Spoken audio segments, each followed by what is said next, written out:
As far as the indigenous sources are concerned, according to experts in the field, one of which is our Professor Tatiana Denisova at CASIS, amongst the earliest written reports is the Hikayat Raja-Raja Pasai. And then followed by a number, including, of course, the Sulalatu Salatin, the Sejarah Melayu. You have a number of other sources, amongst the later ones, and the more voluminous one would be Raja Ali Haji's Tuhfatan Nafis, as well as a few other sources. And then you also have reports and histories written by the colonizers. Amongst the early ones includes Tommy Pires, Suma Oriental. And if you remember Tom Pires, he came together with Alfonso de Albuquerque, and he was witness to the major events in the fall of Malacca to the Portuguese between 1512 and 1515. And this is already very immediately after the fall of Malacca. In the Suma Oriental, Pires includes very useful information, especially for companies and those interested in the geography and the economics. Even the maybe sociological details were mentioned. We have, for example, accurate descriptions of coins, weights, and other systems of that sort. And this basic model would be developed even by the Dutch and the British when they came here. There's documents and registers, and you have even studies of the culture, even the studies of the language. You have, for example, Wilkinson, who wrote a dictionary of Malay English language, and you find there, for example, entries numbering to the thousands of Malay words, which he must have culled from various manuscripts that gathers together words of various subjects. And furthermore, you have studies such as done by Winstead, R.O. Winstead, on particular histories of states, but you also have a more general statement like a study of the Malays cultural history. If you read the early history, such as, for example, the Hikayat Murung Mahawangsa or Merah Silau, or even, for example, the Hikayat Raja-Raja Pasai, there are intertwined within these writings elements of history, but elements of fiction also. But the careful historian who's well trained in history will be able to sift which ones are fiction and which ones are fact, and how the relevant facts can be produced within a system of writing. And this is where Professor Naqib Al-Attas is concerned when he talks about history in this part of the world. He's saying that for the larger part, history remains to be written because it is not because it involves also shall we say ruminating on these sources and then checking it, cross-referencing it with multiple other sources, and then gradually arriving at a crucible that is more in line with the truth, with fact, as opposed to the fictionalized accounts from both the indigenous as well as the external sources. Syed, I would just like to pursue one particular point that you may have touched earlier, was that I think with the lack of architectural evidence of the past in our part of the world, in the Malay archipelago, as compared to places like in the Middle East, in Turkey, in Muslim Spain, etc., would you say that how can we based on these sources? I mean, what does it tell us of our civilization? With no perhaps it was destroyed, right? I think there's many theories about this, but with the absence or even lack of architectural evidence of the civilizational manifestations, of our past, how can we tell the degree of civilization that was attained, in this part of the world? Yes. Well, if you're asking about the civilization of Islam in this part of the world, whether it classifies as a civilization, you first need to do some theoretical work. That means to say in the work of definitions. There are civilizational theorists, historians, who consider that civilization is a function of the city. And that means those who adopt the theory, who begin with the Latin word civitas, that is pertaining to the city. So therefore the civilized man is a person who is connected to a city. as opposed to, shall we say, semi-civilized men and those of the village people and those of the barbaric types, the nomadic types, and so on. So therefore, they use the city as the function of civilization. But for us, we say that the term civilization, as in the previous episode we discussed, is rooted in the word deen, or religion, or tamadun. We use words such as peradaban in the Malay language because we tend to focus on the more abstract element, the internal aspect, the linguistic aspect, the thought aspect. And where this is concerned, fortunately for the Malay world, you have a well-developed tradition of shall we say, written evidence. You see that although the oldest known Malay manuscript, the oldest extant Malay manuscript, the Aqaid An-Nasafi, is dated 1590, but the later manuscripts, even for example the Sejarah Melayu, which is dated earlier than the Aqaid An-Nasafi, although the earlier manuscripts are no longer found extant, dates before the Aqaid An-Nasafi, that means to say in the 15th or the 16th century. You have, for example, reports about earlier works like such as the Hikayat Raja-Raja Pasai and so on. So these works, as well as the Batu Bersurat of Terengganu 1302, reveal the fact that not only does the Malays have a written script, the Jawi script, the Malay Arabic script, it has also more importantly, and this is where Professor Al-Attas challenges some of the European historians for ignoring the attendant changes in worldview, semantic changes. The fact that this language, which was relatively undeveloped, used initially by coastal peoples in Sumatra, the Jambi people in that part of the world, became chosen as a vehicle for the Islamization of the Malay archipelago. And being chosen, therefore, meant that this language, which continues to become a universe of discourses through the users of this language, including, of course, the philosophers, the mutakallimun, the theologians, yes, and then you have the Ahl Tasawwuf, philosophical mysticism, or higher Sufis, shall we say, and then the fuqaha, the jurists, the historians even. So while the language was polished and upgraded and being used, these things are all recorded in the manuscripts and in the history of the intellectual tradition that developed within the Malay language.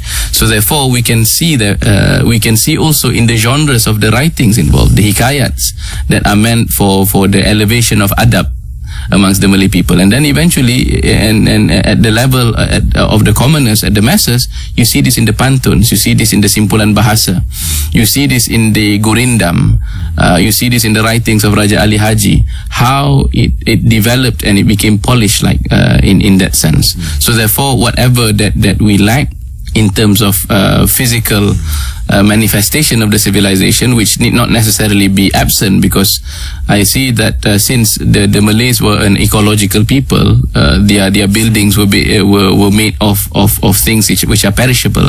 Wood, sure. Mainly, meant that we can have no experience of witnessing the physical monuments, except for those who came that were built much later. Sure. But we still have the records of the lives of the people through the writing. We still have the writings of Hamzah Fansuri and the beautiful prose expositions of a philosophical nature in that sense. Yes. So just to clarify that point further that you mentioned earlier, was that I think for the longest time you were saying that when the historians, or when we look at our past, this language and worldview element, this internal element, was never factored in seriously to assess the degree of civilizational attainment or cultural refinement that we have achieved. Is this correct? Yes. To give you a more anecdotal, shall we say, example of this, you look at the British, who have colonized us for so long, and this became possible because of their development of the technological sciences, including the military and the naval sciences.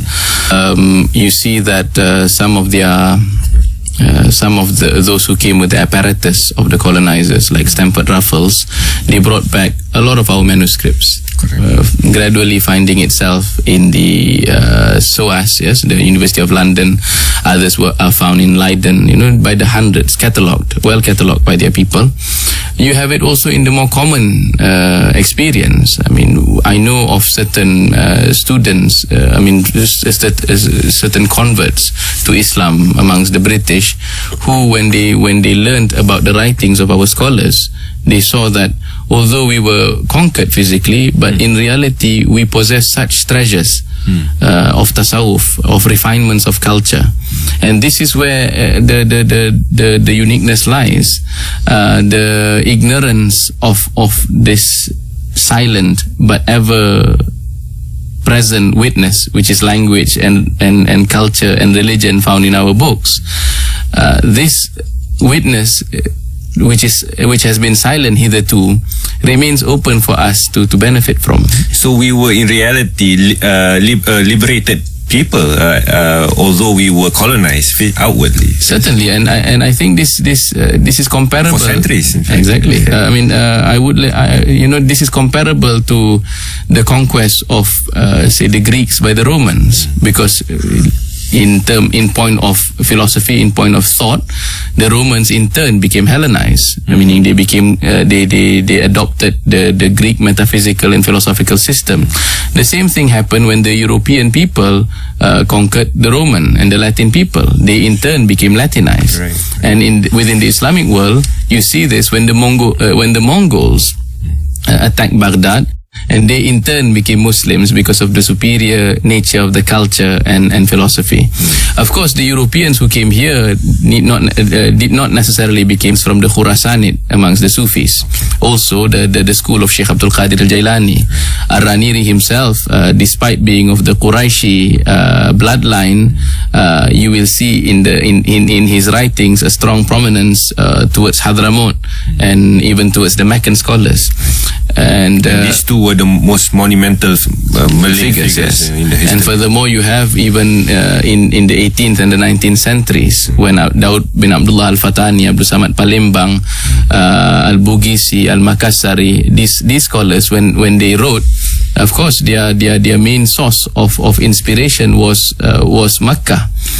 But this does not disqualify Malay civilization being of an Islamic civilization, because their language remains and their works remain.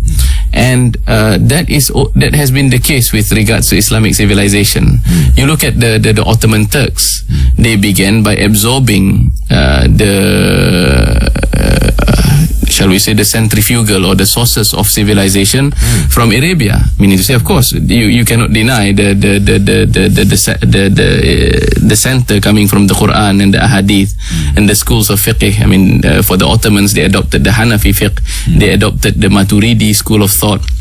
However, gradually, once they established themselves as kingdoms, they began to produce their own monumental works. They produce, as civilization, they produce encyclopedia and so on. Likewise, the Malay civilization, perhaps traditionally it has been looked at more as tangential sort of a civilization, the sort of civilization that came about.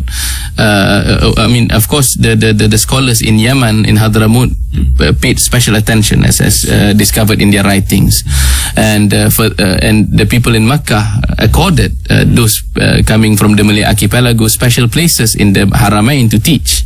This is the extent of the praise given by the Muslim world. Then you will find some of our scholars like Abdul Samad Palembang. His works are being, his biography is included in some of the big biographical dictionaries studying scholars of a certain age. But when you look at our present time, yes, with the likes of Professor Naqib Al-Attas, you will see perhaps for the first time that scholars coming from this part of the world will find their works being translated into Arabic language, yes, and their thought being translated into Arabic language, and their institutions are sources of inspiration over there. But even without the special provenance that Malaysia and Indonesia are playing today in our time, in shaping tomorrow, shall we say, already in the writings of Alwi bin Tahir, the one mentioned just now, he was saying that when the Muslim people from Arabia tried to Islamize, bring Islam to this part of the world, they found that the soil were already fertile. Not in the literal, although true in the literal sense of the word. They saw that the people there were already of a certain distinguished character, that they were soft, that they were refined even before Islam. And this harkens back to the saying of the Prophet, who said that khiyarukum fil jahiliyah, khiyarukum fil Islam. The best of you in times of pre-Islamic times will be the best of you when you become Muslims, in faqiha, meaning to say if you understand your religion. And this also leads to to our conclusion that Malay civilization certainly is a force to be reckoned with, insofar as the writings that has been produced, insofar as the recondite works and discussions that has been produced, provided of course the Malays understand the significance of their history. So in the few remaining minutes that we have, perhaps you could suggest to us some ideas as to how we can extend this more faithful reading of our past to the contemporary context. Where do you feel are areas that are perhaps urgent for us to communicate this more faithful reading of our past? Well, I think one of the things that needs to be pushed and developed is a greater appreciation of individuals as shapers of history. This great man theory of history, I think, is not so far from the conception of shajarah, the word sejarah in Malay, because you see even the kings, the inspiration behind, say, the writing of the Sulalatu Salatin, yes, the sejarah Melayu, sejarah perturunan raja-raja Melayu, how they came. That means to say great individuals are usually coming from great families, and great families owe their greatness to distinctions in, say, not just conquest, but learning, erudition, even contacts with scholars. So these things need to be highlighted again. The focus needs to shift from an over worshipping of power towards a great appreciation of knowledge. You should highlight again the contributions of the scholars in this part of the world, and this is certainly found abysmal in not just the national curriculum, but even amongst the traditional setting. Yes, you will find that in the traditional pondoks, despite their great insistence and emphasis on say fiqh, aqidah, and tasawwuf and the great writings of the scholars produced, you will find the discussion of history is almost abysmal, almost zero in that sense. I mean, there needs to be integrated, say, within the curriculum of the traditional systems, the history of the coming of Islam in the Malay archipelago and the great scholars there. That's two areas already. And thirdly, we need to focus on the innovative and the creative aspects of the initiators of Islam in this part of the world, because conversion is not an easy and simple process. I believe Winstead observed that the Malays, I mean, in his study of Malay culture, he observed that the Malays did not produce anything original in the writings of tasawwuf, but yet they strove with difficulty to express very abstract concepts in the Arabic and the Persian languages into the Malay language, and that in turn is already sufficient as originality to me, I think. And this is where I think we need to highlight the fact that translation is not a simple process also, because it involves the transference of one symbol to another symbol, and it involves the enrichment of a language into another. You see, in comparison, if you look at the European languages, you can find the great literature of Europe, for example, written by a German, translated into Swedish, Russian, and various other languages almost instantaneously. And you will find that, for example, I remember a case cited by Professor Tatiana. She said that even Shakespeare, not much of the senses is lost when translated into Russian, because the one translating Shakespeare, Pasternak, I believe, was himself a literary giant. So likewise, when you look at the history of, so this is the eye that we should develop when we try to appreciate the Malay language. It cannot be separated from the linguistic universe of Islam. It cannot be separated from the intellectual universe of Ash'ari theology and metaphysics, of Sufi tasawwuf and metaphysics, even Greek philosophy and metaphysics, because this came via the writings of some of the theologians and the scholars. So likewise, when you see that some of the excerpts from the Kalila wa Dimna, from the 1001 Nights, which are already found in the Malay language, not much of it is lost in the Malay language because of the great development of the Malay language in translating and transmitting the meanings from Arabic and from Persian. What remains to be done is a concerted effort in supporting translation of works of the highest caliber from these other Islamic languages into the Malay language, such that we do not therefore suffer from this language death. Thank you very much, ladies and gentlemen. You've been with me, Syafiq Borhannuddin, with our guest Syed Muhiyuddin from HAKIM, discussing about the experience of Islam in Malay archipelago as we seek to draw some inspiration from our past. Thank you once again, Syed.